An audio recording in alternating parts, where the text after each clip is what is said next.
Hello, everyone. Welcome back. Not good.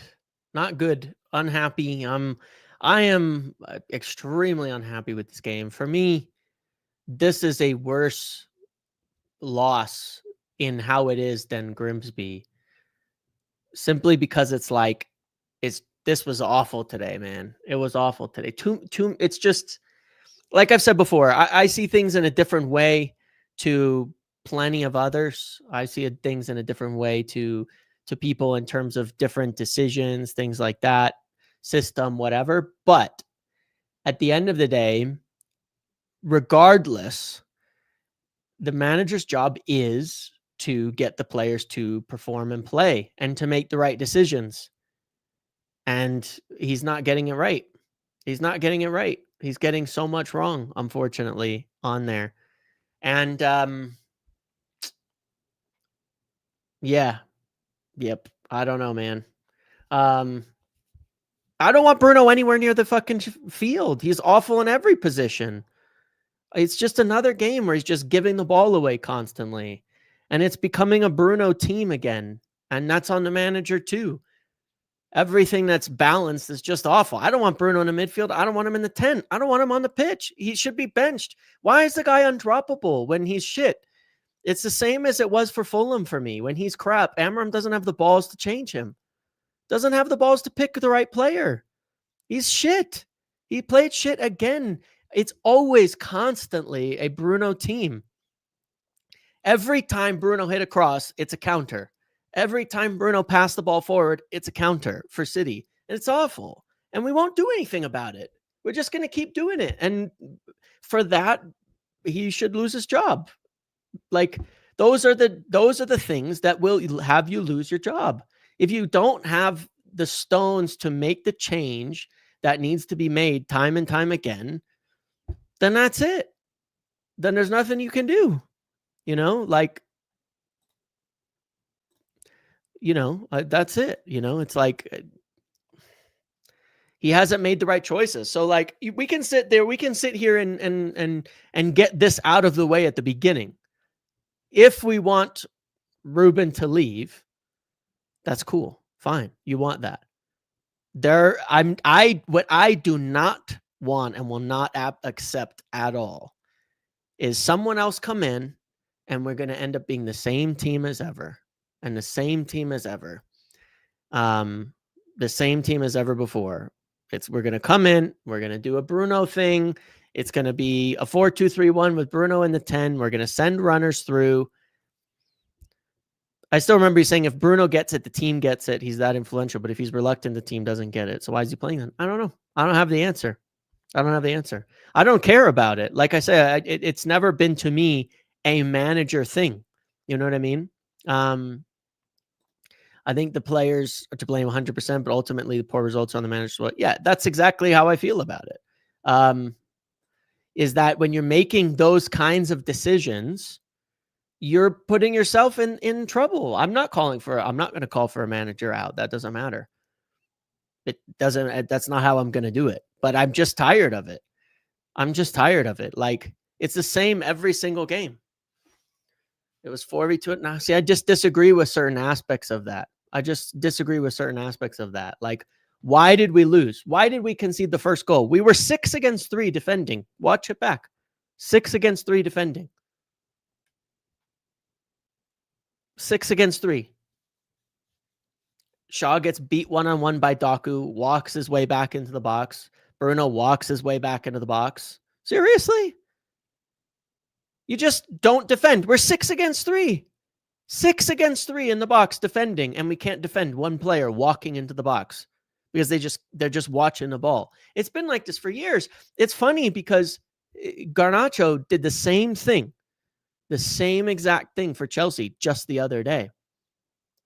And I criticize it because it's like, what are you doing? What are you doing? But you're picking these players. You're doing it. You're making those decisions. And you're not stopping them. And it's like, it's endless, man. I don't have the answers for it. You can take the same players and put them in a 4-2-3-1. And in a few days, we're going to see the exact same problem. if you keep picking the same people. If you keep picking the same people, making the same decisions, suggesting the same things, that's how I see it. I see things in different ways than some. Honestly, I don't see him getting a result versus Chelsea or Brentford. We're in a worse position now than last year. What's got to change? Yeah. I don't know. I mean, I think we probably do, but get results in those games. But I don't know, man. It bothers me. I want it to work, but it's not. He needs to go. I can't argue with it. I'm not going to argue with it. I don't have that kind of thing. I want us to win. That's the only thing that matters to me. I'm not a player FC or a manager FC. I've never been that way. But that's the thing. Like it's not different players. It's the same players. That's the problem. It's the same player. Shaw and Bruno is the same players. It's the same shit. It's his game management. Exactly. This is how I feel. Like I look at it, not that comment. Hold on. Where's the comment that I saw? My frustration days with Emram, it's not a system thing. It's his game management. Bruno is shocking. The subs were formulaic and predictable. Agreed. It is absolutely the same players, and he's picking them. Emram made mistakes. Never start Shaw at center back. Ahmad at left 10. Bruno bad. Dorgu's a kid, but awful crosses. We miss Cunha Mount so much. The first goal was on Bruno. Amram can only save his balls to shake things up. Yeah, absolutely. Before the game, I said the thing that I would really, really hate as a selection is Mazraoui at right wing back. It was an awful choice. It's never worked. I don't. It's the same mistakes we make so many times, over and over. Why do we keep doing that? It doesn't work. It never has. You have to play an attacker out wide in this system, or it's too easy to pin back. You have to, or it becomes too many things. It's frustrating because it is frustrating. He's not a wing back under any circumstances, and he's a good player. Ahmad's been poor all season, sure, but let's keep bouncing him around between 10s. You notice as every bad game he has, he is at a 10. Is that every time he plays him at 10, we lose, and he plays poorly. Every time he plays him at wing back, he plays better. Šeško, the amount of times that Šeško's in the box and a cross comes in and it goes nowhere near him is insane. It's insane. It's so bad. We had him in the box over and over and over and over and over again, and our crosses are more likely to find a corner flag. Like, that shit is just crazy how bad that crossing is, how bad all of the execution is, That's the part that bothers me. Like, when I watch it, I look at it and I'm like, you can tell me that it's a system issue. Fine. You can't. Cool. I can accept that too. Okay. And what's the excuse for 13 crosses going in and 0 going to the striker? What's the excuse? What's the reason for that? How is this a system issue? What's the reason to miss 5-yard passes? What's the reason to not track a runner into the box? What's the reason for any of those things? It's not a coaching issue when players can't hit a fucking cross in.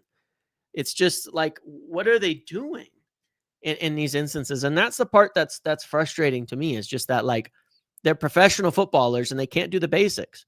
And I'm not doing the thing of just keep on letting these people go for doing those types of things. We've been crap at certain things for like a long, long time, and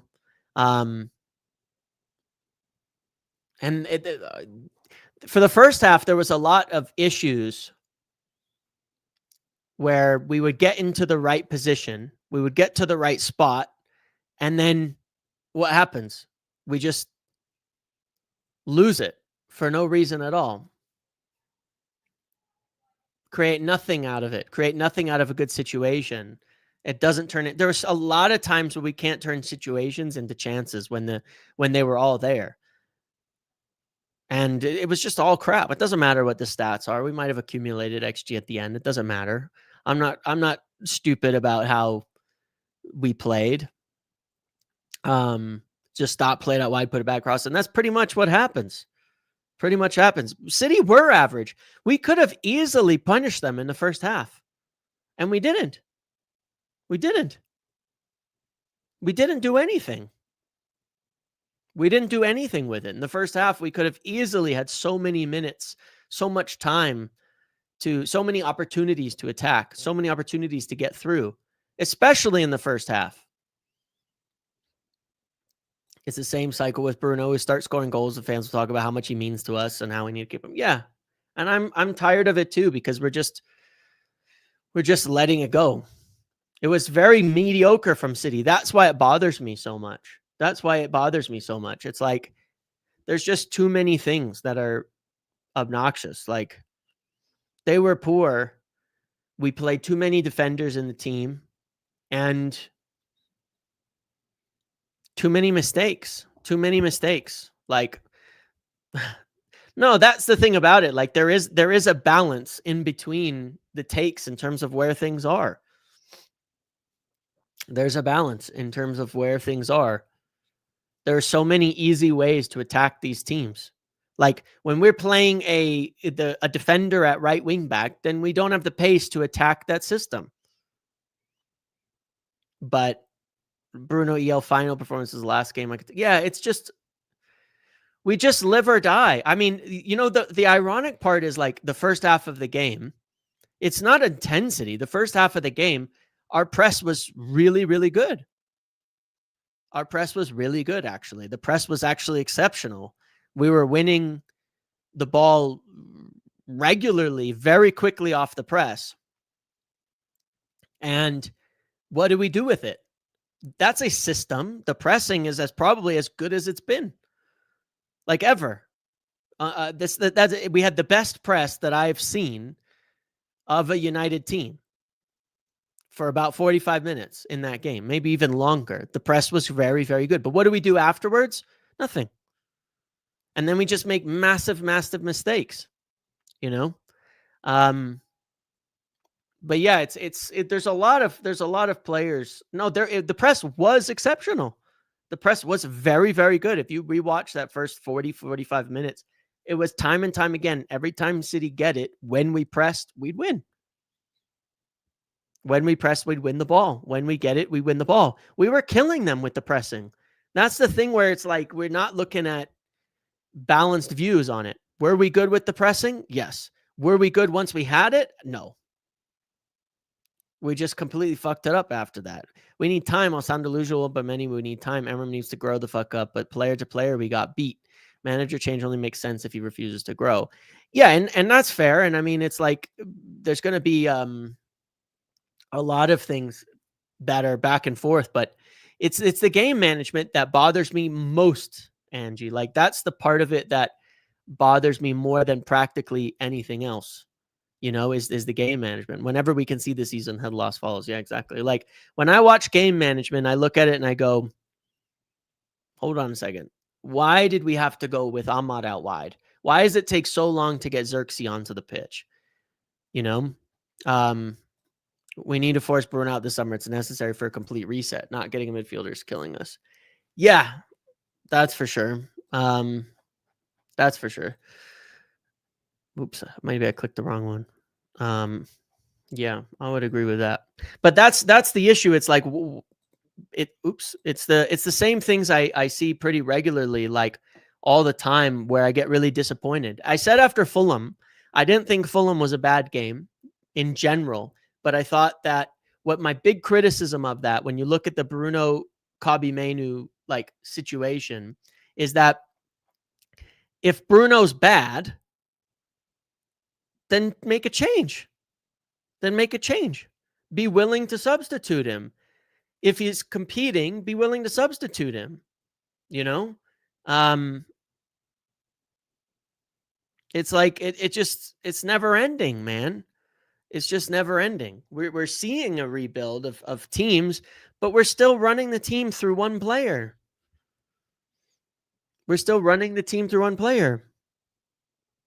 And it isn't because of the 8. He didn't do any better in the 10. It's constantly like, I don't know, man. It's just a constant.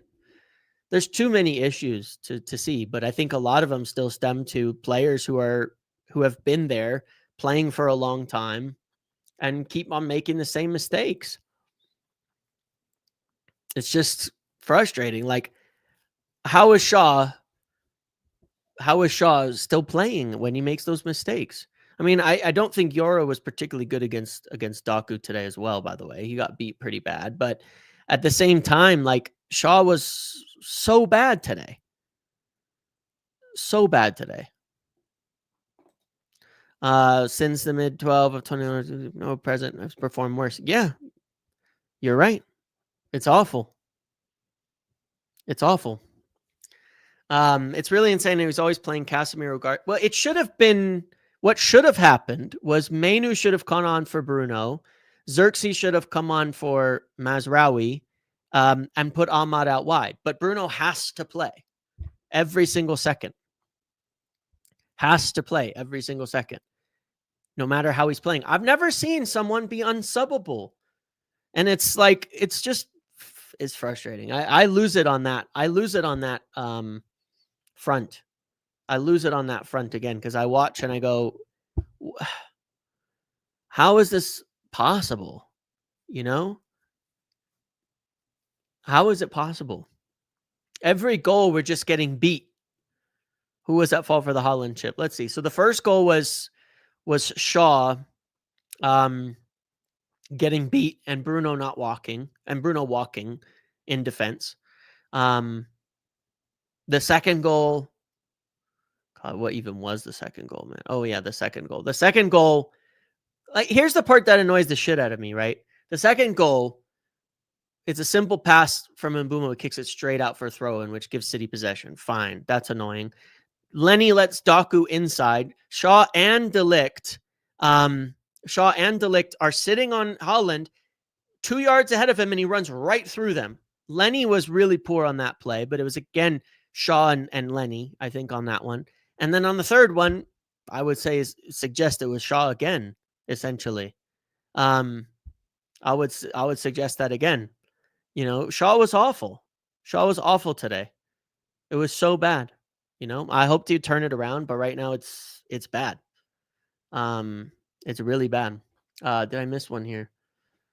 Worst PL season followed by worst start. What would you do? I don't trust anyone to make the right call. To be honest, Ruben needs to wake up. Yeah, I don't know. The last goal was not Ugarte. Shaw has 3 touches of the ball. No, the funny part of it is, I'm not even going to get into that. Ugarte did it. I've seen people blame Ugarte for every goal, and he was probably one of our better players today. Like, by far, one of our better players today. One of the only players who was actually doing work, playing by himself, because Bruno was doing whatever the fuck he wanted to do today. Ugarte had a good game. He probably made about 10, 12 ball recoveries, tackles, and interceptions all told, trying to run around. I thought Ugarte and Delict were 2 of our only good players today. I think Šeško too. He was on an island today, Šeško, unfortunately. But I think that if I were to give 3 starters, it would have been Šeško, Delict, and Ugarte. They were probably decent today. And then Kabi when he came on. Was good. Yeah, Kabi when he came on was good as well. And but I think that shows, like, okay, you know, that's it. You know.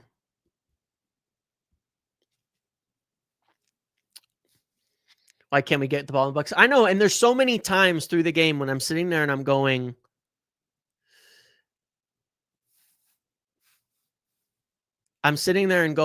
like, we have all these position and we just can't put the ball in the box. Over and over and over, we just can't put the ball in the box. Bruno said he was told to jump and then press. See, that's bullshit too. Let me find the exact comment. Like, this is bullshit. That's not why he missed Foden. He's standing around your own final third. It has nothing to do with the press. It has nothing to do with Rodri. That's the reason he's explaining why he missed Foden for the goal. That's fucking insane. That's insane. If that's his understanding of the game, then we're screwed. Then we're absolutely screwed. That has nothing to do with why he wasn't tracking Foden in the box. It's not even in the same phase of play. That's insane. That is such a terrible excuse for what happened, man. Like,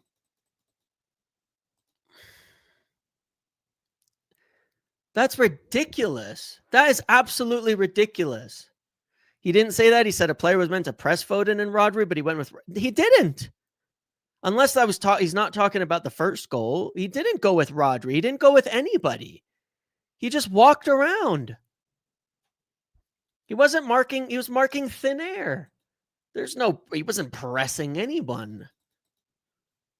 Now that irritates me. I need to find that so I can see if I can show it really quick.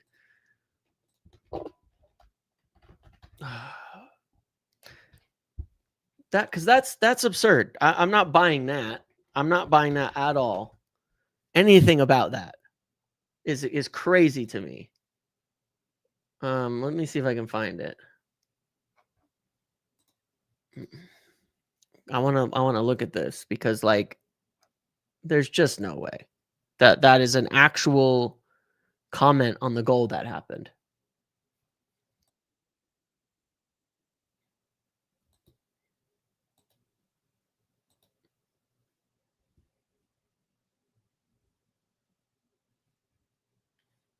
He was asked about the first goal, and that was his response. Sweet. All right, I'm going to show you. Okay, look. This is Foden, and this is Bruno. Take some fucking responsibility. This is Foden. This is Bruno. Rodri? Rodri's nowhere near the fucking play. He's up here by Šeško. There's no excuse for this shit. I'm so tired of, you cannot be letting people get off the hook for this. Like, come on, man. Don't accept the excuse. And he just walks right by him. It's bullshit. Look, it's 1, 2, 3, 4, 5, 6, 7, 8 players against 1, 2, 3, 4, 5. We're overloaded in the middle. No, we're not. Fucking lazy. It's just lazy. It's just lazy defending. I'll be there in a minute. Wait. It's just lazy. That's just bullshit. He just loses him. There's nothing else to it.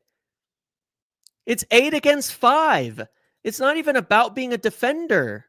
No, it's not about the bigger question about why you should be tracking Foden. Every player has to mark players. Every single player has to mark players. Look at this. 1, 2, 3, 4, 5. Only Ugarte is marking anybody. That's it. Not marking anyone, not marking anyone, not marking anyone. Just standing around. I don't care what position you're in. The basics of defending are the basics of defending. That's it. That's it. Alejandro Garnacho was at fault for Chelsea yesterday, conceding in the final minutes because he loses his man. You don't say, well, why is a forward defending in his box? No, you say, you mark your man. You mark your man. It's bullshit. It's bullshit. I'm not accepting that in the slightest. That you can't get off. You can't. Right before the second goal, Bruno tried to play Hollywood ball and basically kicked it out. Correct. I mean, but it's like, you cannot get off the hook for that kind of shit. You cannot be off the hook for this kind of shit. You can't. I'm not buying that for 1 second. I'm not buying that. Not for 1 single second am I buying that it's okay that a player gets away with that because he's playing in the midfield. Fuck that. Bruno's played as an 8 half of his career. He plays as an 8 for Portugal. He plays as an 8 for other teams. He's played as an 8 in many different instances. You can't put that on anything else. It's 11 versus 11. Again, this isn't letting off the manager from this because he's picking him week in and week out. I don't care what position he's in. He's not doing it. We used to have, Rashford, everybody get heat when they couldn't, when they wouldn't track a manager, when they wouldn't track a player, and when they wouldn't defend running backwards. Rashford used to get absolute dog's abuse from the majority of this fan base from playing at left wing and not coming back and defending in his own box. But Bruno, he's out of position. Not his fault. Not his fault. Fuck that. Absolutely fuck that. I'm not accepting that in the slightest. That's completely unacceptable. He is marking him. It doesn't matter what position you play on the pitch. They're all made out. They're all made up at the end of the day. They're all made up.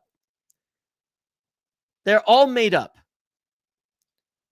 If you find yourself in a defensive position marking a player and you let them go, that's on you, period. There's nobody else to blame for that. You can't blame anybody else. Nobody else is responsible for that situation except you. It's in that moment, no matter what position you're in, you're the guy.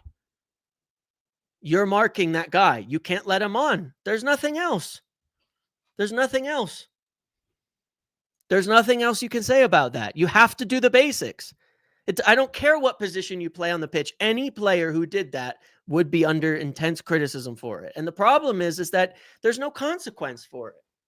And it just keeps happening. There's no consequence for it. That's my concern with the manager aspect. When is there a consequence for it? I've said before, the only player who ever gets punished in that team is Ugarte. I don't know why. I can't explain it.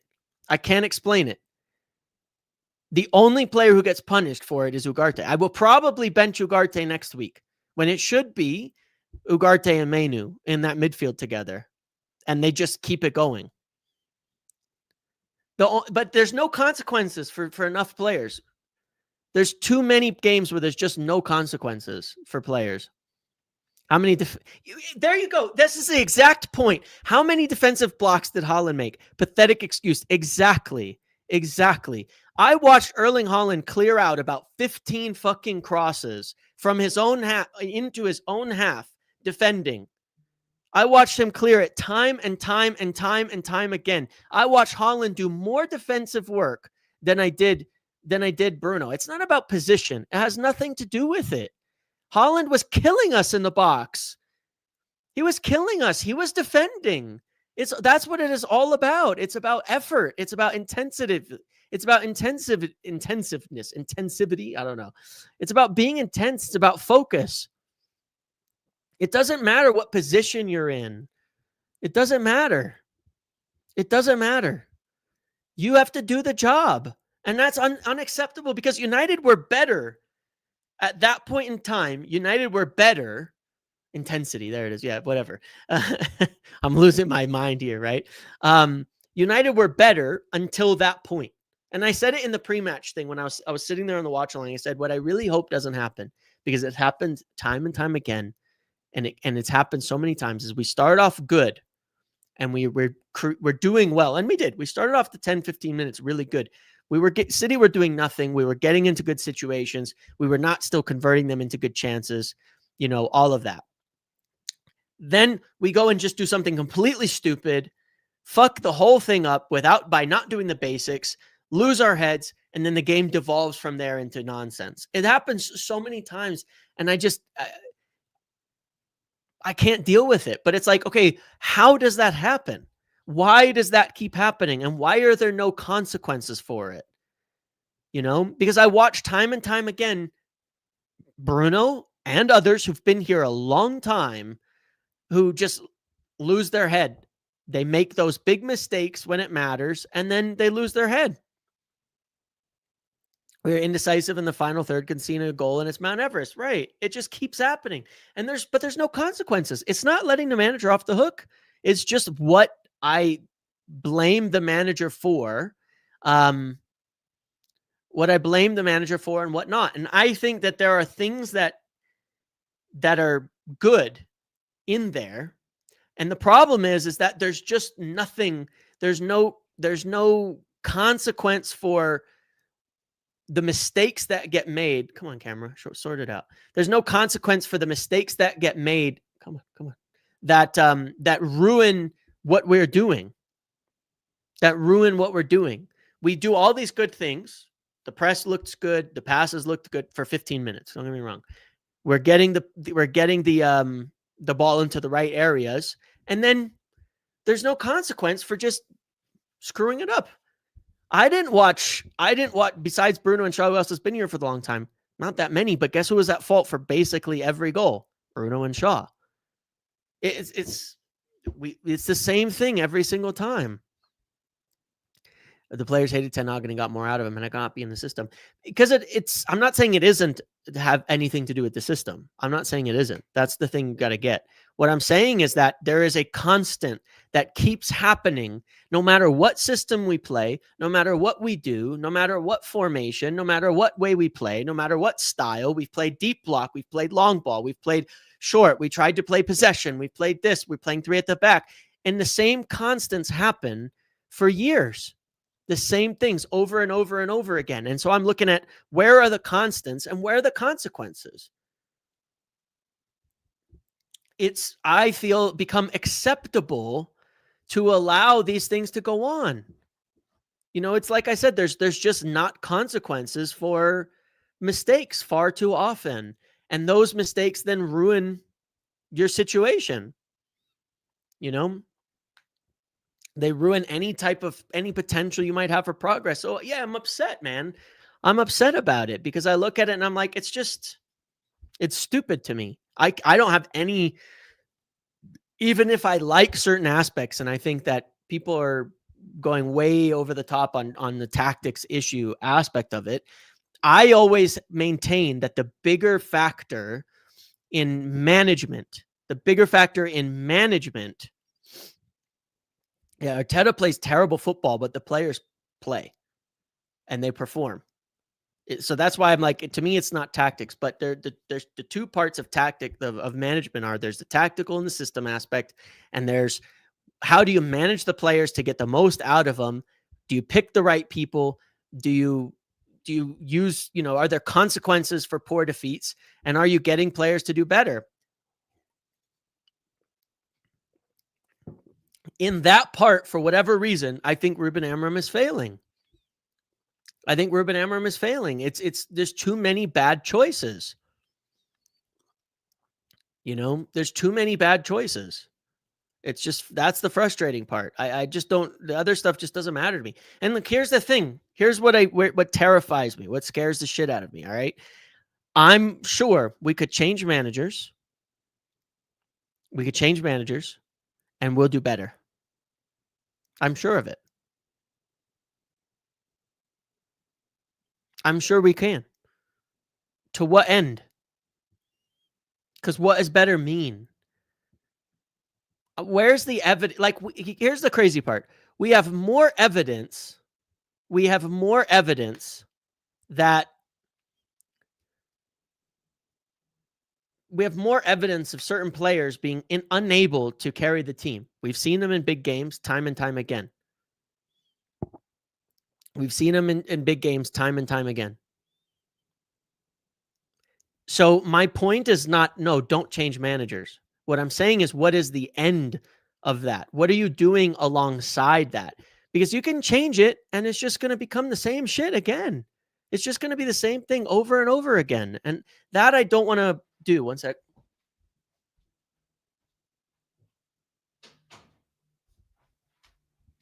We can change it. And we can go to another 4-2-3-1 or a 4-3-3 and all of that. I know, I feel you, Jason. And then where do we end with that? Where does it go, man?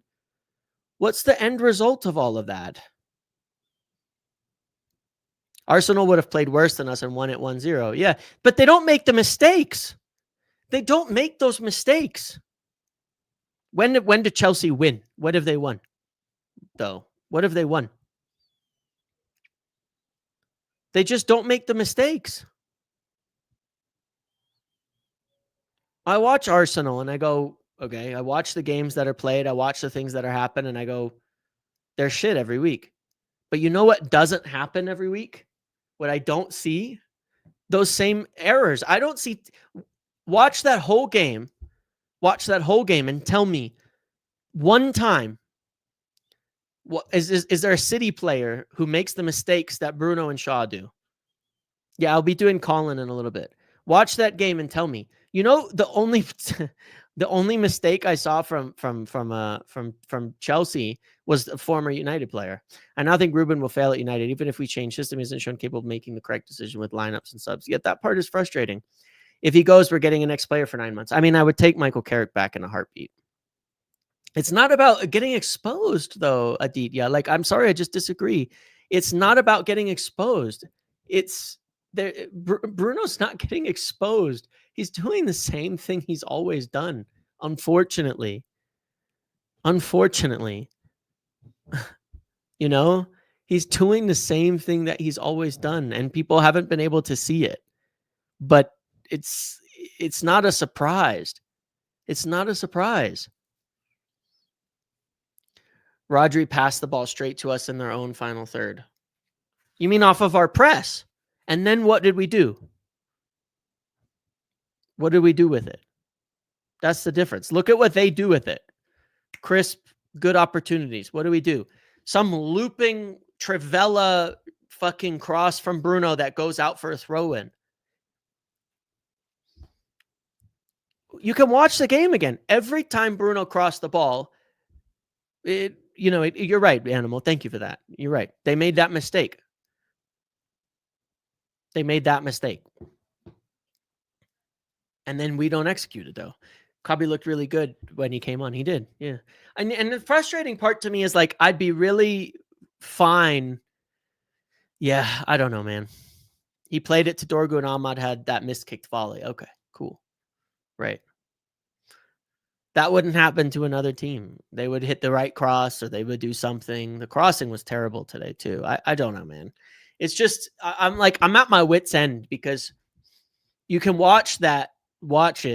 You can watch the game. And if you can genuinely say, hey, if we just played in a different system, we'd win our one-on-ones. I don't know why we would. We'd win our one-on-ones. We'd win our one-on-ones, and we'd somehow magically get better at crossing. Scary part is adding Baleba to this team would change nothing. You're absolutely right. I'm sorry, Juan. I don't know what you're talking about. What Ugarte mistake? What mistake? He got nutmegged on one goal, which was like 4 passes before it should have had before the goal. That's it. That was it. Like, but that's my point. What is magically gonna change that? All the creations meant. I don't know. No. Look, you're right about a couple of things. Right. Sure. You could say one aspect that I think makes some sense is that you could say, well, all the creativity has to come from the wingbacks, and then that way you're doing worse players. But that's just not true. Bruno Fernandes is, again, the player with the most touches every single game, and he always will be, man. As long as he's on the pitch, like, he's going to be the most influential player. Look at where he's playing. 86 touches. 1 out of 6 accurate crosses. 20 times losing the ball. Fuck all defensive work. It's the creativity. Look at the number of touches. Yeah, Dorgu had a poor game for sure. There's no doubt about that. But Mbumo was also terrible today, unfortunately. He got a lot of touches. He lost a lot of his duels. He lost a lot of everything. Like, City weren't dominating us, like, at all, frankly. I'm not trying to hype up all this because the game state changed. But it was the same in the second half. We started off really well. We give them a goal, we lose our head. And it's like, it's the same shit every single time. I get you can say it, but like that it forces the wingbacks to be creative. What football system today doesn't require fullbacks to help, to hit crosses and create? Liverpool won leagues off of it.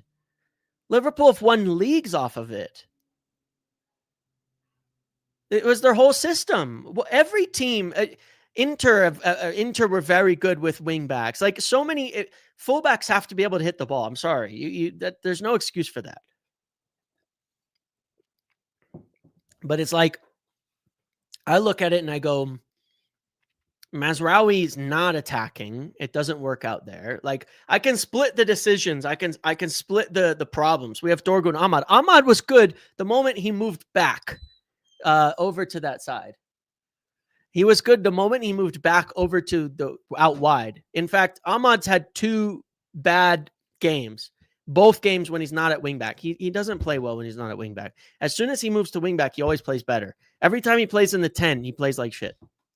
He needs more space out wide. It was the same against Grimsby. He wasn't that bad today, but he wasn't good today either. When he plays out wide, coming from out to in, he's much better. He's much better. But I can look at it on and split it and look at everything. And I can say, all right, what do I have on the manager? 1, playing Mazraoui at wingback. It never works. 2, the in-game management was horrendous. It was just horrendous. Shaw and Bruno were terrible, and it took way too long to make the changes. And then I look at, the players and I go, all right, the crossing, the attacking from the wingbacks, from fullbacks, from all of them was absolutely horrific. Was terrible. That was terrible. Bruno's passing and ball control was absolutely terrible. Shaw's defending was terrible. And Mbumo couldn't win a duel today. So there's both. There's like all of that. But my problem with the management is, what are the fucking consequences? Like, when is there going to be a damn consequence for not playing well? Other teams get away with having a game where a player doesn't perform and you make a change. We're the changes feel pre-planned. It feels like there's no, it's not about the performance that's at hand, and I don't like it. I don't like it. I really don't like it. I just don't. It's just, and I'm sorry. Here's my thing on it. It's fine. If you want to say, hey, we would change managers. Okay, cool. If that's how you feel, good. If the next manager is another one where all we're doing is playing the game through Bruno, then that's it. I'm done. Slot subbed off Kirkes at 35 minutes today. Exactly. Bruno gave the ball away 39 times to City today. I'm just done with it. We're still live or die by Bruno. If Bruno's good today, if his crosses are reaching players, if he's tracking players, if he's working, if he's focused, we probably win. It's just, I'm just tired of it. It's just I'm tired of that. And I was tired of it under Ten Hag, and I was tired of it last season. I said it at the end of December last year. What manager would bench Bruno? Probably the one we need. Probably the one we need. Yeah, exactly, Glenn. It's just that. Like, that's how I see it. Both things can be true. I'm just not letting players off the hook for that either. I'm trying to be balanced in the criticism. It's like, I'm not doing one or the other, because I think people who are saying change the manager is fine are coping just as much as anyone saying that things are okay and we just need 1 or 2 midfielders. It's the same cope. If you're sitting there saying, oh, if we get Baleba, it's all good. It's the exact same cope as being, oh, we just changed managers and it's going to be all good right now. We need more than that. We need more than that. I don't want Bruno in the 10 either, because I've seen him in the 10. I've seen him in the 10, and it's not good. And it's not good either. It's not good either in this. In this, like the 10, it's just going to become. The 10 is just going to become another Bruno team.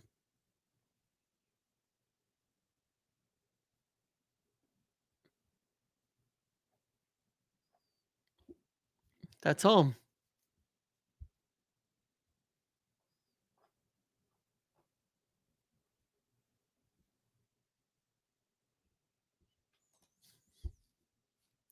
That's what's frustrating. I'm going to hate looking at this tomorrow because I'm gonna go through a whole rewatch and watch all the little tactical things and all that, and I'm just gonna be incredibly frustrated. And I'll know more when I try to watch it. You said Tuchel's trying to cause trouble, not Indy Kyla news. Yeah, I don't know. I think maybe people have taken Indy too seriously, but I don't know what he says.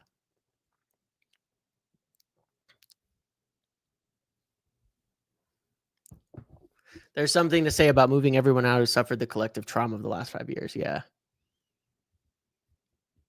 Yeah. I'm just frustrated. I think that like two things can be true, you know what I mean? Um and that's where I'm at. And that's the part that I tend to disagree with people on. Like it can be that maybe the system is not putting players in the best position to succeed, some of them. It can also be I don't want those fucking players on the field because I've seen enough of them to know that they're not a part of the future and they're not a part of where the team is going and that we're going to live and die by them. And it's like all of those things can be true at once. I like the rebuild. I like what we're doing in terms of the changes to the players and things like that. I like all of that. But when is it going to be enough? When are we really going to do it? Because I look at it all and I watch the game and it just goes over and over and over again. I don't want to play to the players' strengths. I don't want those players. I don't want those players playing into the strengths of players who I don't want to who are not doing the job doesn't make sense to me. That doesn't make sense to me. You know? No, I don't want to win games like that because it's what we've done for years and years and years. I don't want to do that. Get on Bruno's shoulder and run toward goal is a tactic. Yeah. Yeah. I look at that and I'm like, that's just I'm sorry, that doesn't make sense to me because that's what we've done so many times. Play to the strengths of what? Who's worth playing to the strengths of? And who isn't? That's the decision that I don't want. Yeah, we're going to lose games then. That's fine. If we are actually fixing the things that need to be fixed. That's the issue that I've got. I look at it and I'm like,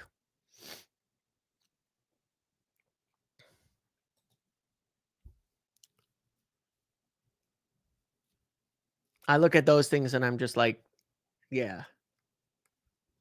I don't want to be exactly. And it just keeps happening, man. It just keeps happening. It's just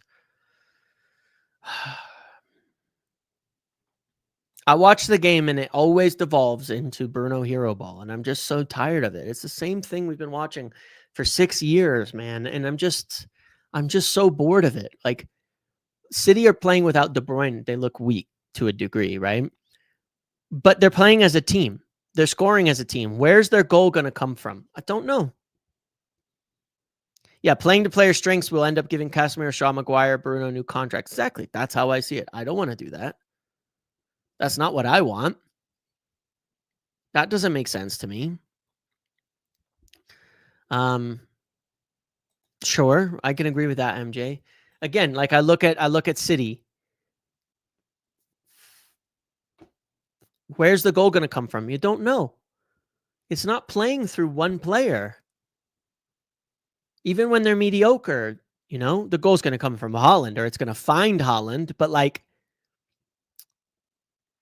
you don't know where it's going to go through. You know where the goal's coming from us. Watch it in the final third.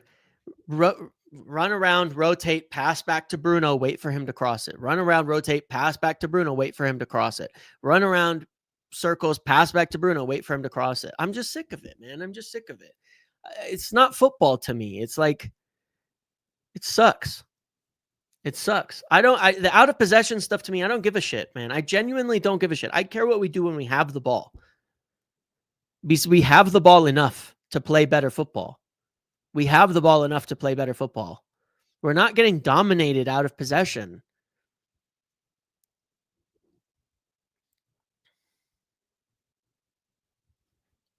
I'm sure he is because he should be.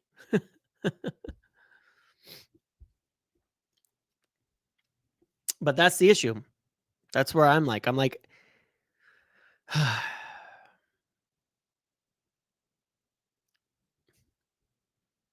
that's the issue.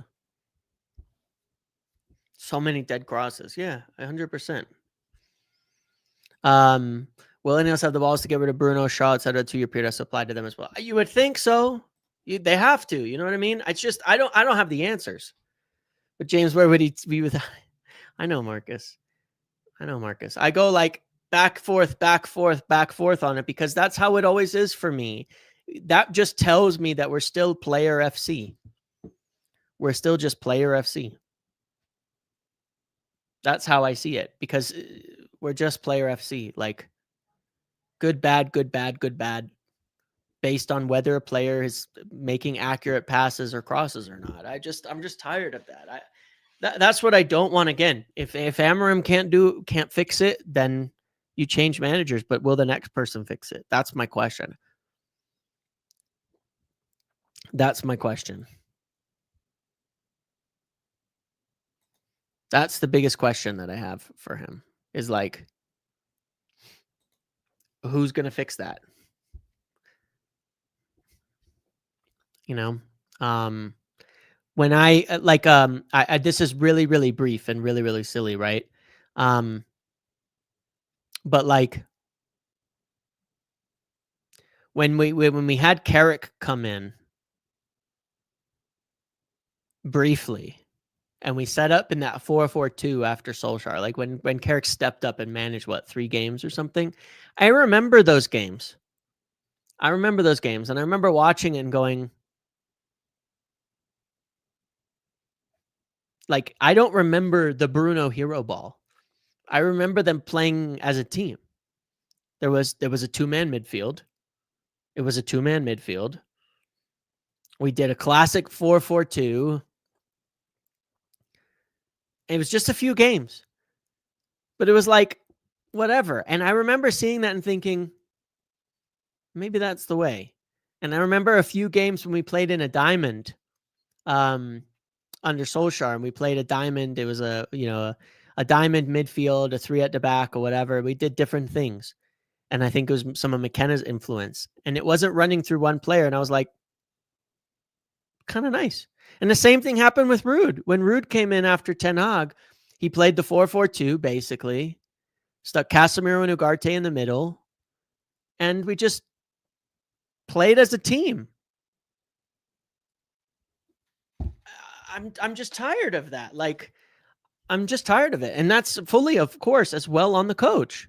It's fully like, you don't get me wrong, but I'm trying to have a balanced take on this because I'm 100% not letting people off because there's no pressure. Sure. But still, like, we just, as the game devolves, it gets more and more and more into one man, one show, one team. And I'm so sick of it. And that's the most disappointing part to me. But when was Bruno been the hero, Clayton? That's the issue. He's been poor in most big games for like 6 years now. You know, he's been in 2 European finals and couldn't show up in them for us. You know, we used to have Rashford carry us in big games. You know, just to say, by the way, like there were other players who stepped up when the games were big, when we needed that individual challenge. You know, to me, it's not about beating City, Danny. It's like, I didn't want us to look like what we looked like today. I didn't want us to look like what we looked like today, where I didn't see the teamwork from before. He's been vital, but vital to what, Devin? That's the point that's being missed here. Like I said, if you swapped Baleba for Bruno this season, would be no, they wouldn't be. It absolutely would not be. It would be a very different team. You don't know how it would play. It would, the way we play football would be very different. If you ran a midfield of Baleba and Mainu every single game, the way we play football would be very, very different to Bruno and Casemiro. It would be. I don't know if it would be better or not. We don't know. We don't know that. We don't have the answer to that. But it would be different. You know, that's a fact. It would be different. When I talk about a rebuild and all of those things, what do I want? I want different. I want this to look like a different United. We can't try to cheat. We can't try to cheat and end up back there. You know, we finished second under Jose before Bruno. We've never we've had different teams get to the same spots. It's not just about Bruno, but it's like, why can't we just do something different? Why are we're still stuck in the past? And we're going to end up that way. We're going to end up that way. That's what bothers me. We're just going to end up in the same situation more and more and more. And it's not like we don't have options. Like I've said before, I'm cool with Kobbie Mainoo being managed the way that he is. Cool. If Mainoo is weak, tracking back sometimes, which he is sometimes, well, what's Bruno then? We wouldn't run everything through Bruno to begin with. We're the same United, just playing different systems. Yeah. Mm-hmm. Yeah. Yeah. I do, and it's funny and it's unfortunate because I just I do see things that have improved. Like I said, the press is significantly better. You could probably find the stats on that. It doesn't matter, but you can watch the game. The press is significantly better. There are certain aspects that are significantly better, but it's the same old issues. It's the same old issues that keep popping their head up and that are not being corrected. Easy fix, better coach improves. What issues? What are they going to fix? I mean, Ten Hag had our press the worst that it had ever been in history. Because our press has been better. That's one area of football. When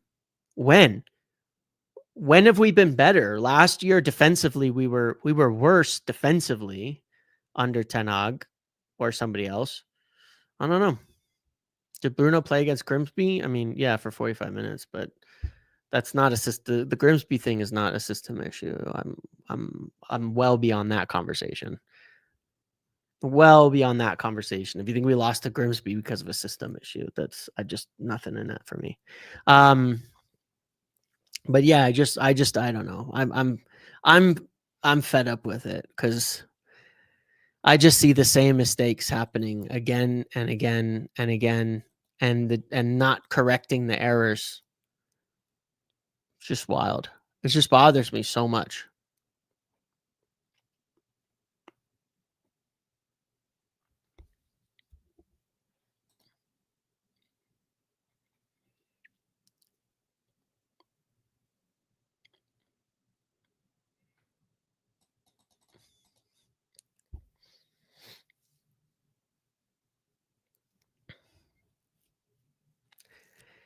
I ain't got the answers to that, man. I'll bring on callers in a minute to give your thoughts, but it's just frustrating. It's just frustrating.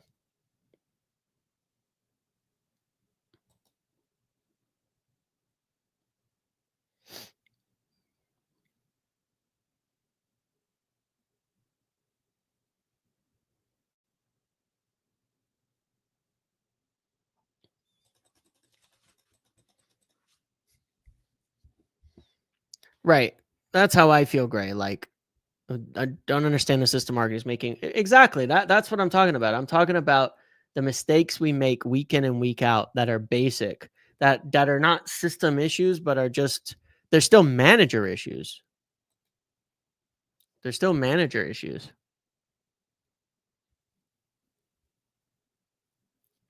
You know, but they're not, it's just like I'm reading Bruno talking about the comments on the pressing.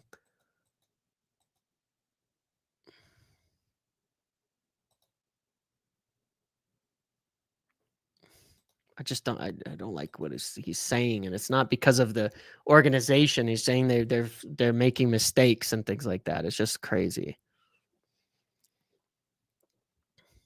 The team is become too reliant on Bruno and they will look worse when he drops out of the team. But over time, it will become a team effort instead of a personal effort. You guys have to get something I'm saying right that I've said a million times. You can get more wins with a different manager right now. But that's not the part that bothers me so much, because getting more wins isn't the end goal here. It's getting a lot of wins, enough to win a title. And that is the question. Is what you're going to do go towards actually winning a title or not? You know?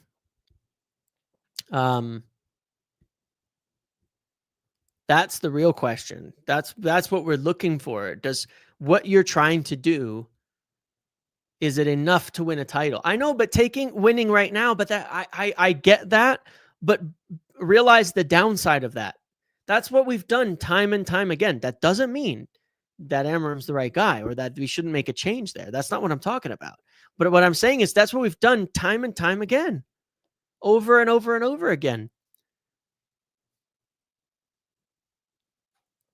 You know, we can't just go backwards. We can't go backwards to fix this. We can't. All right, let's do some guests now. It's time. Again, I'm going to prioritize people who have video, by the way. Just going to have to. Right. We won't win series trophies. Exactly. Like, that's what we're doing. It's like we'll go back and forth and we'll go round and round on that. And then what? We'll win a few more games. When has ever a football manager gone from a current? Well, Sir Alex, but I'm not saying that that's the answer. I'm not making those comparisons. All right, Angie, what you got for me? What do you think? All right. Hey, Jabes. How you Yeah, I doing? mean, nothing much to add from what you just said. But when I just saw the team sheet, the first thing that just baffled me was seeing Ahmad at left end. I mean, think about it for a sec. You've got a player who has played as wing back the entire preseason. That's what he's coached on, and you put him there. That was a crazy decision for me from Amram.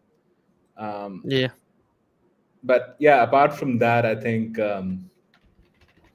it's a funny conversation that I just a thought stuck in my head just now, that I think the conversation around manager is a bit premature, because remember when everyone said that Ole didn't have it, and if there was some any other manager, he would win the league yeah, for us. I think yeah, it's a comparable thing. It's not apples to apples, but it's a yeah, comparable thing. A manager will not come here magically and just win us the treble. No one can do that. yeah, And if you're gonna blame Onana for making the mistakes that were so glaring, you gotta blame Shaw, who had yeah, the most atrocious game I've ever seen him play. yeah, Atrocious. And he has done these things when he played at left back as well, yeah, like losing his man. He does that time and time again. It just doesn't show as much as it did for a goalkeeper. yeah, Bruno makes the same mistakes again and again and again, right? yeah, And now it's on Amarim. If yeah, you really want to instill your beliefs, if you don't want to change, then at least change the players, because the current players are not playing the way you want to. Get Delict, Maguire, Euro as your backline, Ogate and Menu as your central pivot, and then let's see what happens. yeah. If you're so stubborn, but if you're stubborn about the system and the players as well, then I mean, maybe then you're not the right guy. That's Well, that's what I'm saying. That's how I see it. It's like, well, if you're gonna say I'm gonna play the system, they're just the lack of consequences, the lack of these things bothers me. Where it's just like, you can't be both. Whether the system, if the players aren't playing within the system, bench them. If they're not yeah, succeeding within the system, bench them. If they're not making a change within the system, bench them. You know what I mean? But we're not yeah, doing that, and that's where I think you would agree. 'Cause even if people would think like you, lean more towards no manager's going to come in and just instantly it's all good. I agree. I think Ruben's been good at rebuilding the team in terms of the squad with Ineos and all of that. And there's some good green shoots in that respect. There's still more to do. We're not there yet, and we could win more with the team we have today. But if there's a long-term goal, there's more changes we need to make. But in the short term, then there's no it can ruin it if you have too much failure. It can ruin it if it's too Yeah. much failure, and It's that's why, unfortunately, what we're seeing at the moment. yeah, it's if we change somehow completely everything, that it's gonna be two steps backwards, really. Yeah, And one final thing on the build up, we really missed Cunha and Mount today. It was yeah, so we did. evident, like, oh my god. And We that's pretty why much that's what only could go long today without them. yeah, that was probably also that's also a reason why it was Bruno hero ball. No other person could That's come true. in and progress. So when Cunha and Mount aren't making those smart runs, you just have Bruno hero ball, and that's where the problem lies. And I think we just need to, you know, just get these players back ASAP for this team to win. Yeah, fair enough. Thank you, Angie. Appreciate it, Yeah, buddy, thank you. as always. All right. Okay. Let's see. Joel, you here? You good? Can you give me a thumbs up or a nod? Yeah. Cool. All right, Joel, how you doing? I'm all right, man. Can you hear me? Yes. Sounds fine. Yeah. So, to be honest, I feel a little bit sorry for Amarin, right? Like everyone is saying, why doesn't he just play Mainu? But I think the bigger Mhm. problem is, can anyone really say that Mainu will be better than Bruno? Maybe, maybe not. And I think there lies the bigger issue, the personnel. And I think you have to go back to Ineos and say everyone could see that the midfield was going to be a calamity, or the midfield options just weren't good enough going into the season. I don't know what happened with Bruno, right? Maybe he just didn't want to go, and that's why they didn't sell.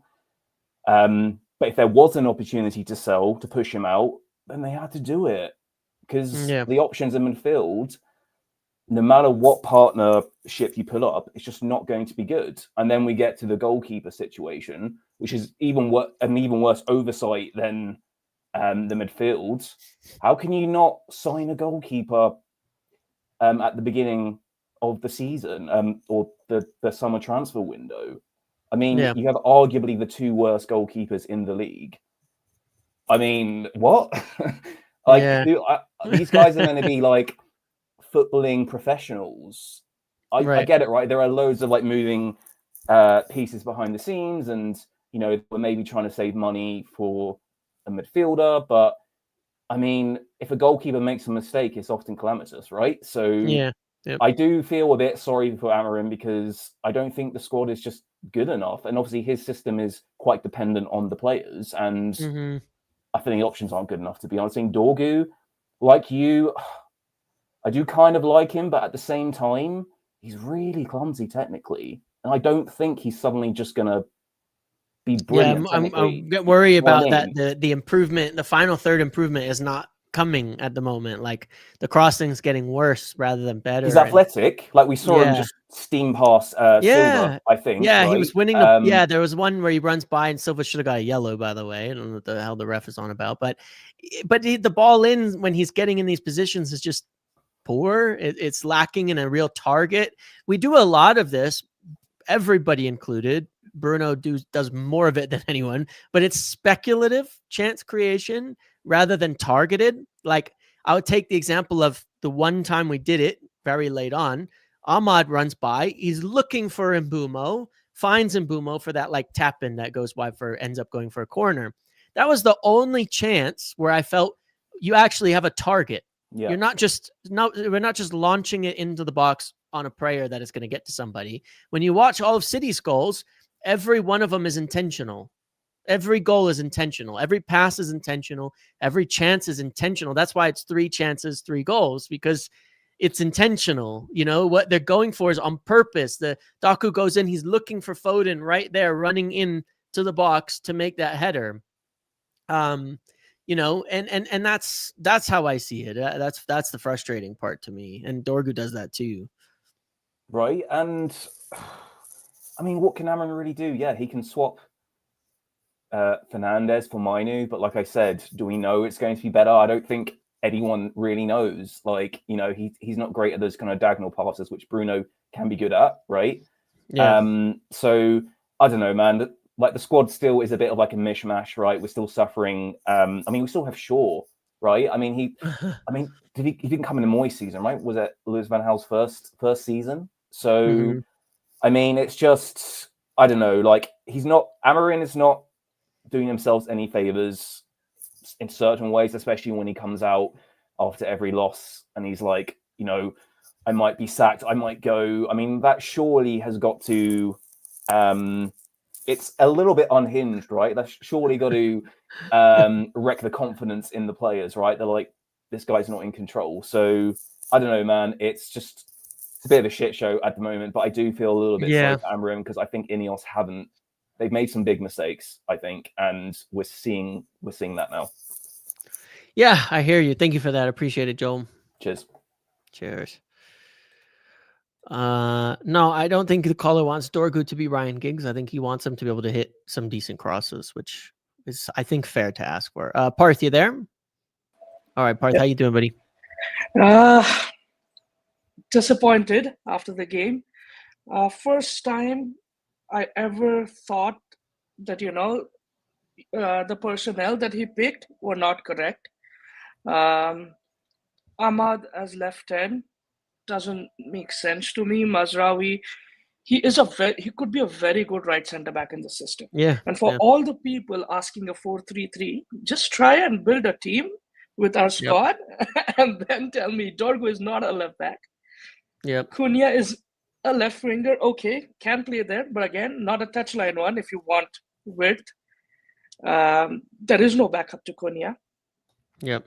And this midfield pivot is not going to work. So the system I don't have an issue with. The game today, it was too cowardly in a lot of ways. We were not there. We should have been much better, much more aggressive, I guess. Today was the first time I felt that, Amorim got it almost completely wrong. With the team, with a lot of decisions that he made in game, they weren't, that impactful. So really disappointed. I would tend to agree. Like, we saw the things that are made wrong, and they're kind of obvious sometimes. Like, we can understand in some of the games, like we've seen it before. I think everybody said it, myself included, even the people, defending on Amorim, the center back at wing back, playing Mazraoui at the wing back. No. Though when he does that, Dallo, Mazraoui, whoever it is, when he puts them on the right, we always lose. Exactly. We can't attack down that way. It's like there's never been one good performance doing that. It's not worked in every single game. And so that one is like obvious. Like, we've had good Bruno Casemiro games, we've had other things like that.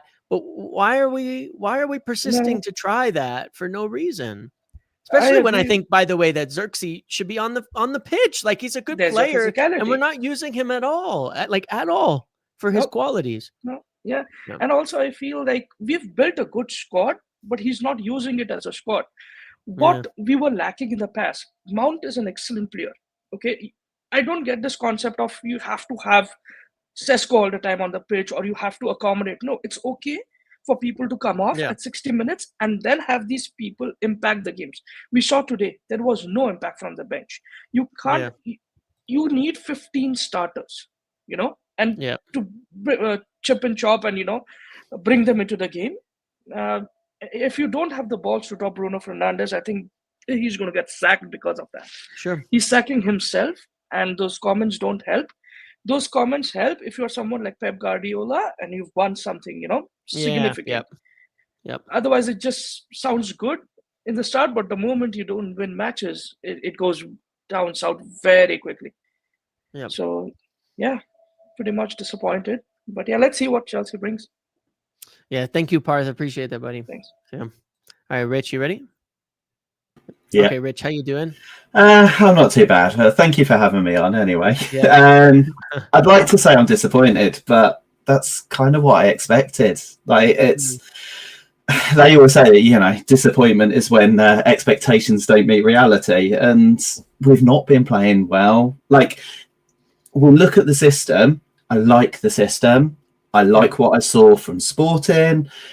There's been signs like the Arsenal game, but there has just been mistakes every single game. Like, you look at the goals that we've conceded, whether it be in the Premier League. I mean, that Grimsby game is just enough said. But how many of them have been directly from mistakes. Like, how many can we actually say, you know what? Like, that was a banger. Like, they're not really rifling shots from 30 yards into the top corner. Like, they're playing through us because people aren't tracking runners, because people are jumping when they shouldn't. It's just, it's that side of it is a painful watch. And I like Amorim. I really want to like it. I really want him to work. But as a couple of the others callers have said, he's sacking himself. Yeah. Like, playing Bruno at the moment is absurd. With the way that he is playing, you've got Mainu on the bench. I'm not one of these ones that just wants the youth thrown in. Like, you're just going to kill their careers. If you throw them into a bad environment, you're just going to kill their career. But like, what has he got to do to get in front of someone who is playing that incredibly badly? Like, particularly today, like, people jump on the back of Ugarte, but Bruno gave the ball away 20 times. Ugarte 8. Like, he wasn't incredible, but he was doing his job defensively. He was making interceptions. He made more tackles. He actually had a better passing accuracy than Bruno today. And he's not Rodri. He's not, like, Ugarte isn't going to be a top world class. He's doing a job, and Bruno at the moment isn't doing the job. Right. So, yeah, and I think that's really where you come down to it, is like, there are so many mistakes. And I think that sometimes people also think, like, when you call these mistakes out, that you're not talking about the manager. I think that management is a lot more managing players and having consequences, you know, things like that for mistakes, pulling them when they're making mistakes, changing them when they're not doing well, and resolving why they're making those mistakes. That's not being fixed. Those mistakes, a lot of them existed before. They haven't been corrected. So they've been there for years as well. On the manager is still, you know, and if you can't correct a player, then you can't pick them. So it's still on you. Once there's a point where it turns over, like you come into a team, your first batch of games, fine. You've had a summer window. You've had this time. You have these games. We're seeing what we're seeing. If you can't fix it, then it starts to become your fault. And I think this is something that's been... I judge on this season on Amorim for me, because this season he's making mistakes. I really don't care about last season, but he's making a lot of mistakes right now, and that bothers me. And it's all in the team building and all in the substitutions. Because actually, I'd say I genuinely don't think the system is that bad. Like you said earlier, the pressing structure is working. Like, the pressing is good. There is shapes of play, but again, it is the mistakes within. It's the bad decisions. It's the bad passes, the bad runs. Or, as I say, someone like Sesko made some great runs today. Yeah. No one was looking for him. It was like watching Garnacho and Hoyland again. Like, it's just, But it's that side of it is just frustrating, because there are shoots, like, of hope there. It's the same players doing the same thing, and it's guys that have been, like, Shaw should have gone like 4 or 5 years ago. Like, there was no way that guy should still be in this team, but here he is, and he's still getting first team minutes. So still costing goals, unfortunately. Oh yes. Right. But it's what it is. Thank you. Appreciate Thank you, bud. See you later. All right, Venci, you good? All right, you there? Hey, can you hear me? Yes. Hey, so I want to say firstly, I'm not as disappointed as everyone else. I thought City had a very good game. I thought Haaland was playing like one of the best players in the world today. Like, he was taking up so much space, covering so much ground, exploiting every single little mistake. You're not going to get that from most teams that you play most weeks. So he really, really, really exposed our weaknesses. And there was some calamitous mistakes that happened. I'm not denying that. So we did play shit at the back. I thought Ugarte was good. I thought Šeško did very well, positionally. Now, the main thing I want to talk about here, right, is exactly what you're saying about Bruno. The whole point of Amorim's system was about switches, right? We talked about that when he came in, switching from left to right, from right to left. Against Arsenal, we had 9 switches, and that's by far our best game. We were playing essentially the system. I don't think that's a coincidence. And Bruno is supposed to be that guy who has the pass range to make those switches, but he's not like out and far like the guy that's making the most switches. I think Mount has more switches per 90 than him. Yeah, And they do. Bruno Yeah. is the guy with the ball all the time. So the way I solve this problem is take Bruno out. We've got players like Dorgu, Yoro, Cunha, Bumo, Zerk, Ahmad. Like they all have creativity if you put trust in all of them, and right, as a team, as a unit, rather than as an individual. Yeah, exactly. And it's all about like, and I think the reason why Ruben doesn't want to do that is because he did that against Grimsby the first half, and it was calamitous, right? Without Bruno, the shared responsibility, like, Ahmad realizing, he needs to fall back when someone else is doing something creative, because as a right wing back, you need to cover defensively. So he has to improve in that area. Obviously, Mainu has to improve his pass range to fit into that system with the aforementioned creativity and so on. Hopefully, when Licha comes back, that really opens us up with Yoro and Licha, gives us some range, takes the load off of the midfield. It's just, that's the big problem for me. Like, I feel like he's taking the cheap way out, the pragmatic approach of relying on Bruno. Yeah. He's sacking himself. Yeah. That's my first big point. The second big point is what I spoke about last time. I don't know if you remember, about finishing, about being clinical, and we just aren't. Like, we had three chances today, and I think one of them should have gone in the net. It didn't. I just don't know how you fix that,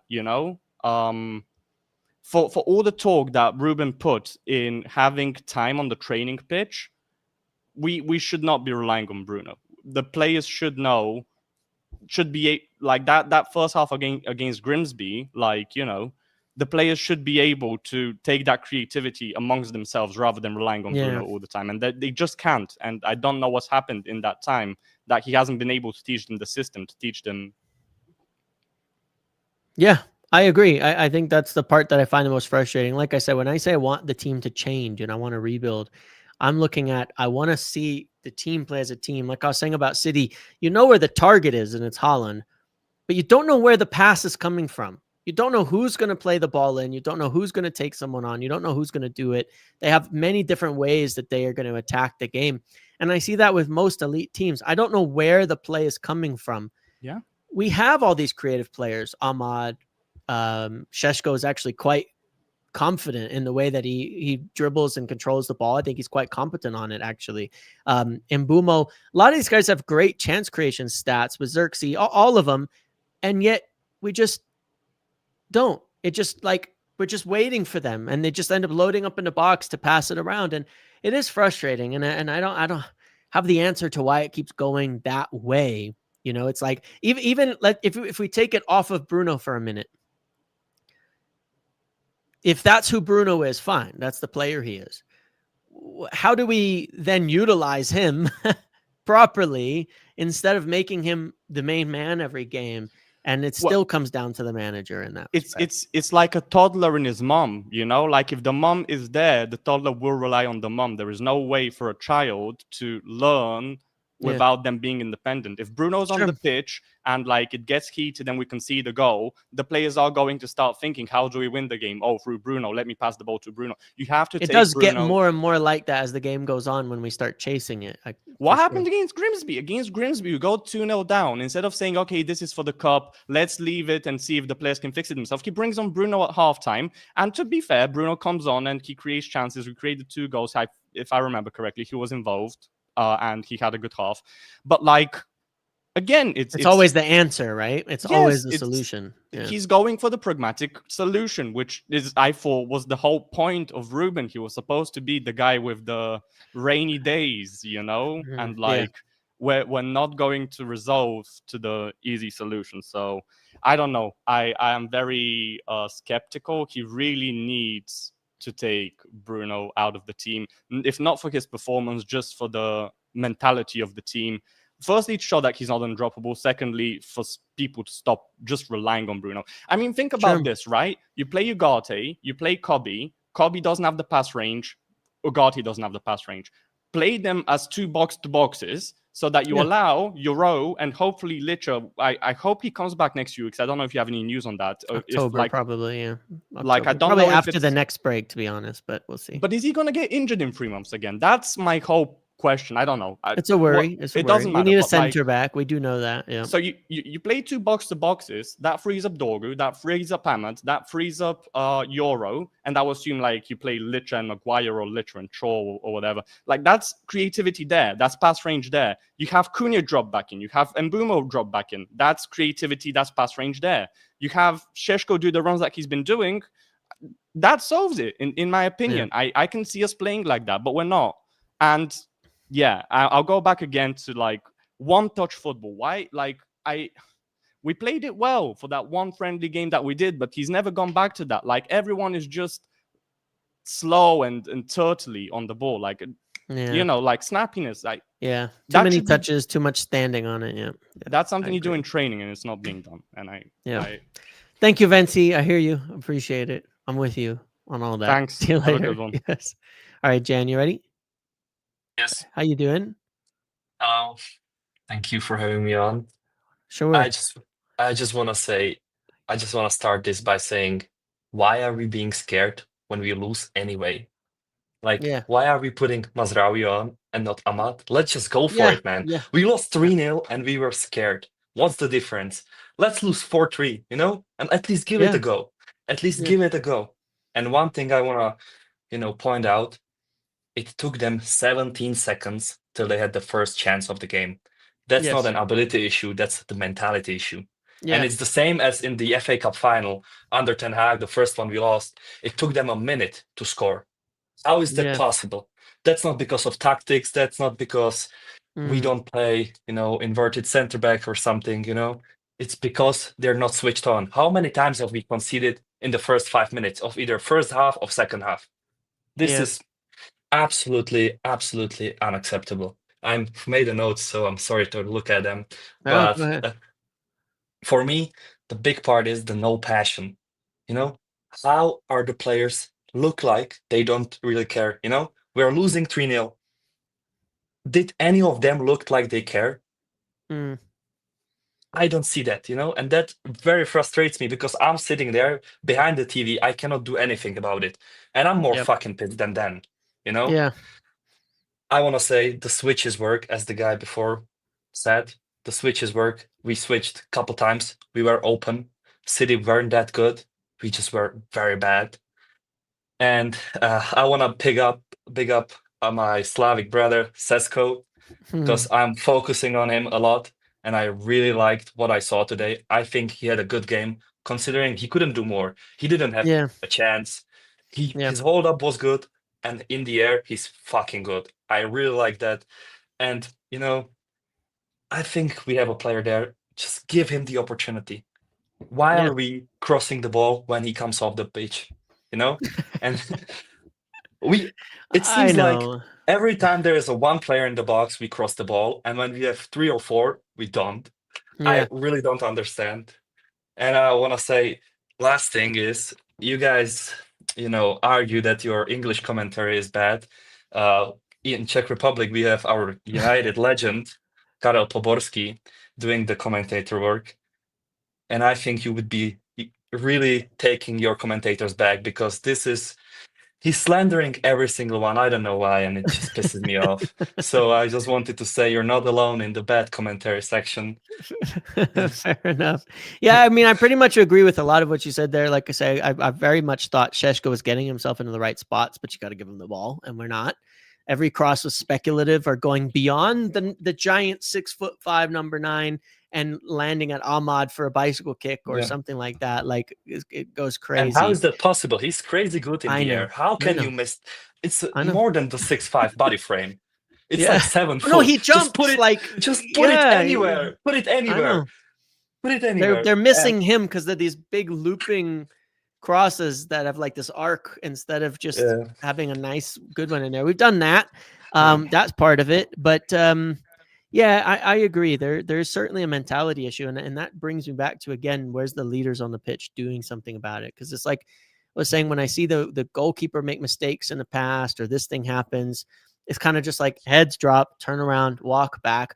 There's no leadership going on during the game. That bothers me a lot more because I don't notice it. And then after the game, I often look at it and I'm like, I don't remember a single time like I'd seen in years past of someone like getting into it with somebody and like getting, and I don't remember it. I don't remember somebody being heavy with the instructions. I don't remember anybody being particularly vocal. And you don't think of it until you think of it. And then you're like, well, it's not there. You don't miss it until it's gone, and it's gone. There's absolutely no leadership on the pitch. And last thing, can I have one more question? Yeah. Because I've been supporting since Ollie took over, so I haven't seen us really won anything significant. I've seen us lost 2 Europa League finals, I have one question. Can you give me one reason besides the recruitment and maybe the new stadium why to stay positive? Because I'm fighting 5 of my friends every week after every hour game, and I'm tired of it. I don't know what to say anymore. I hear you. It's rough. Look, those are 2 good reasons. I think that at the end of the day, the biggest factor in football success is recruitment. It's always going to be being able to pick and get the best players on the pitch. And it's not just buying good players. It's about buying good players who match. So you think of it like, like any sort of puzzle, if you're picking a bunch of random puzzle pieces, they can be super high quality. They can be wonderful. Or a car. Let's use it as a better example. If you're trying to build the fastest car and you're just picking, I will take that engine and we'll take that. It doesn't mean it's going to work together. You're just doing it for the sake of it. That's the only thing I think that they're doing very, very well is I think the players we're buying fit together and that there's a planning to that is working, and they're becoming more able to buy more and more. And the targets we have are good. Baleba's a good signing if we go get him, and we probably will. The guys they're looking at are very good and they're the right players. Those are reasons to be positive. At the end, you can put it all together. Then the manager becomes, you might not win a title with a manager, but you should do decent always and have a good standard on there. And that's the main reason I would say. Yeah, but we cannot always say in the long term we're going to be fine. We have to get something positive in the short term. Yeah, we do. It gets ugly if you don't win. So thank you for that, Jan. Thank you for having me on. Yes, see ya. Thanks. All right, Alfie, you good? All right, how you doing, Alfie? Yeah, I'm good. How are you? Good. I just basically kind of reiterating a lot of what Rich said. I think. I think Amorim is sacking himself basically. Like, I like the system, and I think when the system is used properly and how it's meant to be used and works, it works. It's really good, as we saw against Arsenal, even without strike. As we saw in parts of the Fulham game and against Burnley, it's good. I don't think the system's necessarily the issue, but it's what Amorim. It feels like Amorim's almost forgot how to use his own system in terms of, like, say, putting Mazraoui at right wing back when literally the whole point of the system and the wing backs is that they are basically wingers. They have to be attacking first and pushing the opposition further back rather than being a defensive presence themselves. And then also I think, again, this is me, I'm frankly just pissed off with Bruno and Amorim equally. Like, this isn't me outright like digging one out over the other. Yeah, sure. I think Bruno was just terrible. And another thing that specifically that I'm disliking about Bruno is, I think you've pointed out before in the past, but more so talking about on ball and how it affects us in possession. But you know how even when he's Bruno is drifting out like nearly to the touchline almost. And I think that does affect us in possession as well, because he's kind of getting in the way of the wing backs making the overlap and the 10 dropping in. But also, I think it absolutely kills us in terms of rest defense, because it's normally Bruno who's giving the ball away. Sure. And then he's all the way out wide anyway. So then that's what I was saying. Every time he would cross it, he's in the 2, he's out wide hitting a cross, we lose it, and then it's one midfielder. He's alone.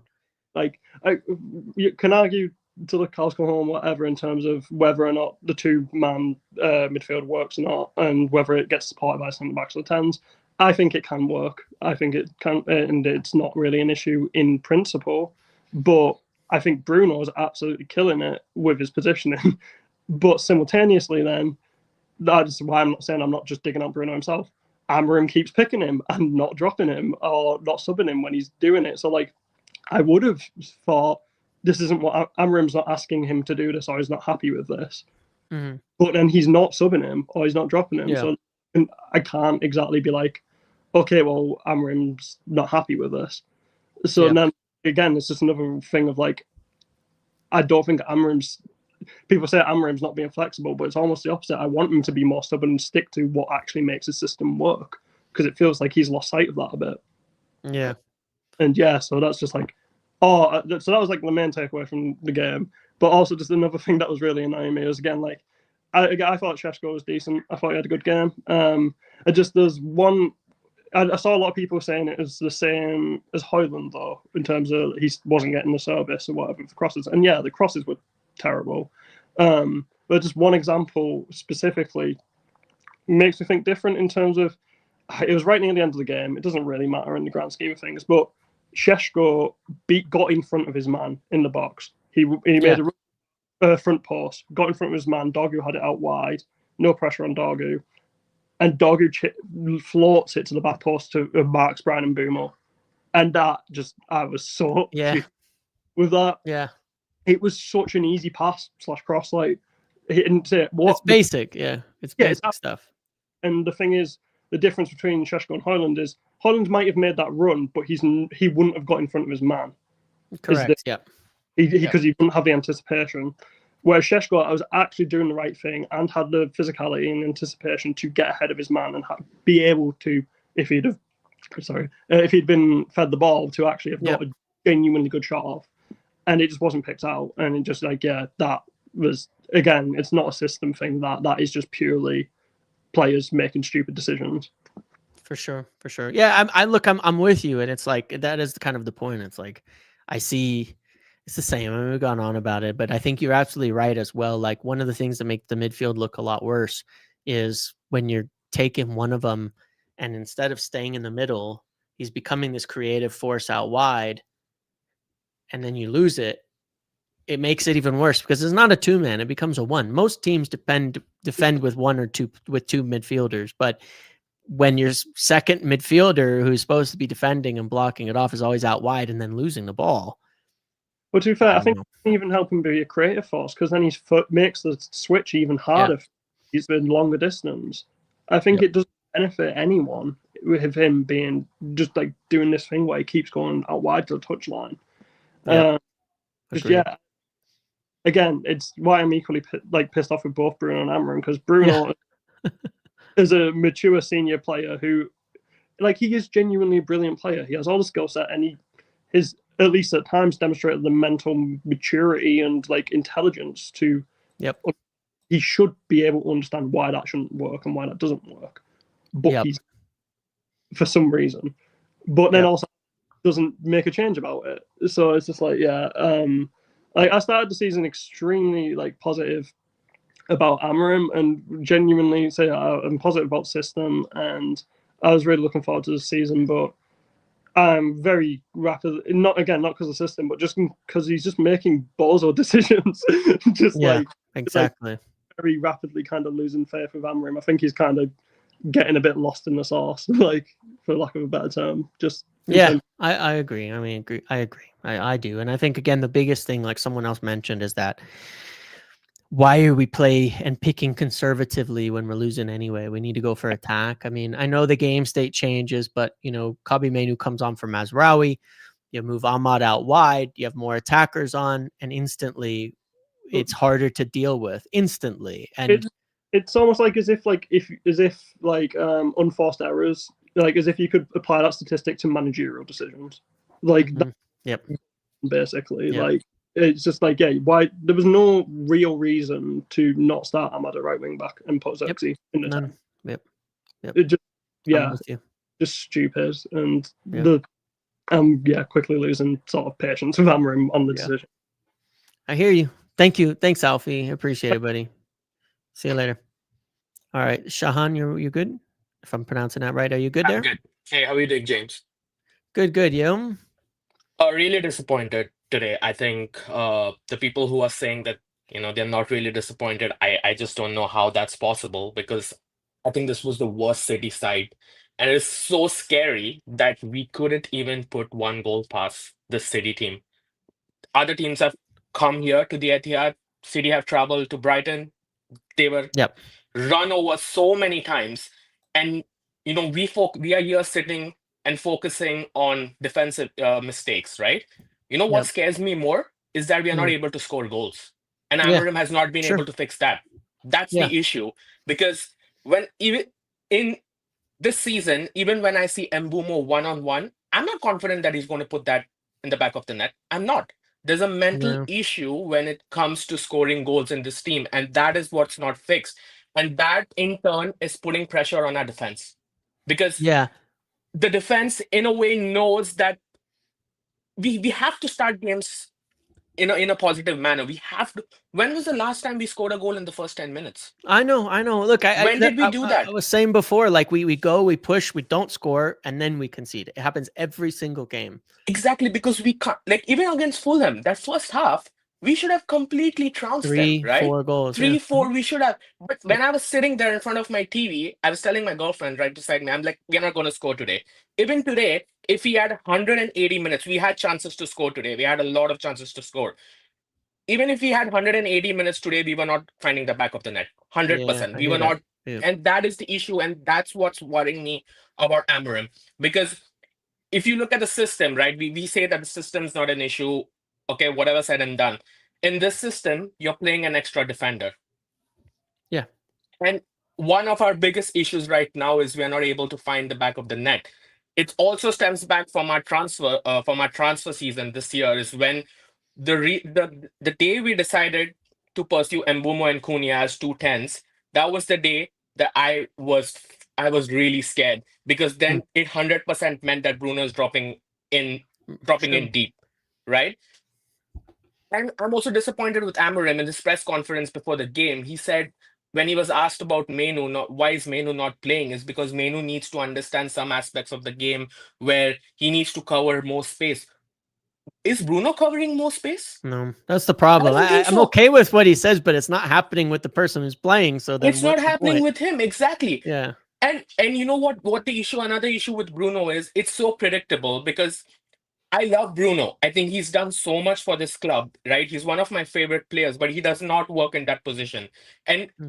if you're so stubborn, right? Bruno has to play, he has to play. I would have him in the 10. I would have him in the 10. Would he be my first choice? No. But I would, if you're so stubborn that Bruno has to play in this team, he has to play in the number 10 position. Because in the number 8, he's a liability. And he's not, he like he can't even play through the lines. When Menu came on, at least Menu can take a player on, right? I Yes. remember there was an instance where he went past a player and it completely opened up. And Yep. that's what Menu gets you, right? Yep. Right? He can break lines, which Bruno can't. Yeah. All Bruno is doing in that position is he's trying to find our wing backs, right? Or he's Yeah. trying to find Mbumo. He's trying. All Bruno is just doing that. I cannot see him breaking the lines with his passes. That's not happening. And I was also disappointed with our attackers today, because when I saw the City team, I saw Kusanov at right back and I saw O'Reilly at left back. I'm like, surely we have to put them under pressure, because Kusanov is not that good. Yeah. He's not that good at all. No, I know. And I'm And like, we didn't do anything with as it. an attack, so with the more than our 1v1s, yeah. defensive issues, I think Amorim not finding a way to get our attackers to score more goals after what we spent nearly 200 million on our Yeah, attack. I agree with That you, is yeah. something that's concerning, and that is something I cannot see. I cannot see any signs to being fixed, and that is what's concerning me, because Amorim is so stubborn, right? Because Xabi Alonso has gone into Madrid, right? So notoriously known to be playing a back three at Leverkusen. He's gone to Madrid, right? And he's seen the situation, and he's been like, okay, let me start off with a back four, and then because Madrid, like United, are so it's in their grain to play a back four, to play attacking football, right? So Yep. I just feel that even in his press conference, the answer as to why Bruno's playing in the midfield, his stubbornness is just going to cost him in the end. And that is, I think, something which is not instilling me. And we need to start scoring goals, man. Because if we can't score goals, then yeah, I don't know. I don't know what's going to happen this season. Because the other Yep. teams, you can see the progression happening. I know I saw your video yesterday, and you were like, yeah, there's a big gap between, seventh and whatever, like the top six. But I still feel like some teams you can see the improvement, even Newcastle and all. You can see them improving. Bournemouth as well are there in the mix. Yep. For whatever said and done, Spurs were crap yesterday against West Ham, but they were able to score 3 goals. Yeah, correct. The reason correct. is we are crap, but we are not able to score goals. Yeah, we're crap, and when we're crap, we don't So score. I And would, even when yeah, we're good, we at don't this score. That worries exactly. me a lot. Even when and that's the worry, right? Even when we're good, we're not able to Yeah. score goals. And I think more than that, we need to find a way, and he needs to find a way to get us scoring goals, because Yeah. that's not improved Well, that's as been well. the biggest problem for a long, long, long time, because then every mistake is magnified. The beginning of this game, in those 15, 20 minutes, we should score. And then Even in the beginning of the second half. The second half as well. The Because second half, we were like City all attack, over they have them. the goal. Yeah. And I'm like, that has to be there. Like, we have to, like, we have those moments in games where we're actually playing really good, but nothing comes of those. Nothing comes of it. Correct. And There's no even the body outcome. language, I think the body language is horrendous. I think we were on with the last caller. I'm like, it's horrendous. And even like with Ten Hag, we saw him on the touchline, right? He was so robotic. There was no passion. There was nothing in that, right? And when we appointed Amorim, I thought that you're getting something. You're getting that beat, like you're getting that fight. You're getting something. You're getting a bulldog in him. But when I see him, it's like, even when I see the players on the He field, looks a bit defeated at the moment. he which looks a isn't bit great. defeated, right? Yeah. And I don't know what's going on behind the scenes. I don't know if you've been able to catch his comments, right? After post game, he said that, you guys don't know what's happening behind the scenes. You don't know what's I've been suffering more than the fans, right? So I don't know what's happening behind, but I don't know, man. I don't know how he's going to fix this. And as the days go by and as the performances, I see that, I want him to do well. I want him to succeed, but I don't know what he can do to change this. So yeah. I hear you on all that. I think you've got it. I think you're right on pretty much all of that at the moment, and definitely have those concerns, because we sit and we can talk about the defensive issues and things, but like I've said before too, my main thing is goals what do we win you do games with in the the end. ball? Yeah, what do we do with the ball? What we do with the ball is never good enough. And then it puts us under so much more pressure to do more than we should have to do in every game. We have to go harder to win than practically anybody else, because we just don't create the chances to score. Even in good situations, we mess it up. Yeah, we just put in more pressure on ourselves, and that starts helping us. He has to find a way, whether it's like, just forget your principles for maybe 3 or 4 games, just go ultra defensive, try at least, because the reason is we are not able to put a string of wins together. And that, since Amorim has come, we've not been able to even win 3 games in a row, right? So there's never going to be confidence in the team unless you start winning games consistently. Any team, no matter you get the best of attackers, they're never going to be confident if you're not able to win 3 or 4 games in a row, and that has never happened. And that's why I think consistency that might be needs killing to us come now. in. Yeah, It is. Sure. It is. I pity United Strand, but yeah, I don't know what's going to happen to his head though. Thank you very much. Thank you so much. Yeah, Thank you so much, James. Thank you. All right, we're gonna have to end it there. It's been a long one. Last comment here, Subin. James, tell me, why should it be positive for this manager? I don't know. I don't have answers for you, man.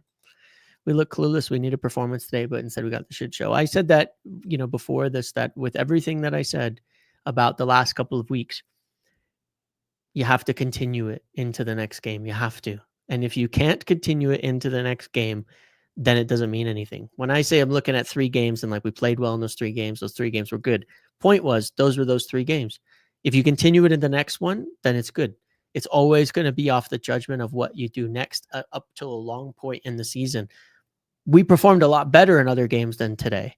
But the fact that we couldn't do it again against this team, and that we've gone the same roller coaster flip-flop, where the same problems that are somewhat predictable are showing up. And when one player doesn't perform, it throws a lot of things off. Not just saying one player, but when one player doesn't, it makes it impossible. Then that's worrisome to me. So I don't have a ton of positives right now. I don't have any at all. Okay. Right today, I don't. I'm going to watch again tomorrow, and I'll break it down and put everything out there that I could see. And we'll see. Okay. Thank you guys today. Hope you have a better rest of your day. And thanks for hanging out. Thanks for your thoughts, all of that. And I'll see you all later. Okay. Have a good one, everybody.